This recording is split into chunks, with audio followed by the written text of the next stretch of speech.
Hi guys, today we'll talk about how can you select, who can add you to group chats on your Getcontact app. We go to figure out the solution on how you can do that on your app.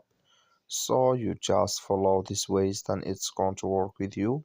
All you have to do, you just go down here, click here on menu down here, and you just click on it. It's going to take you to this list. It's going to show for you like this. Then all you have to do now, so you just click here on settings here, just click on it. So then it's going to take you to next here. It's going to show for you like this. Then you click here on chat privacy settings, just click on it. Then you come to next here. It's going to show for you like this. Click here on groups and channels.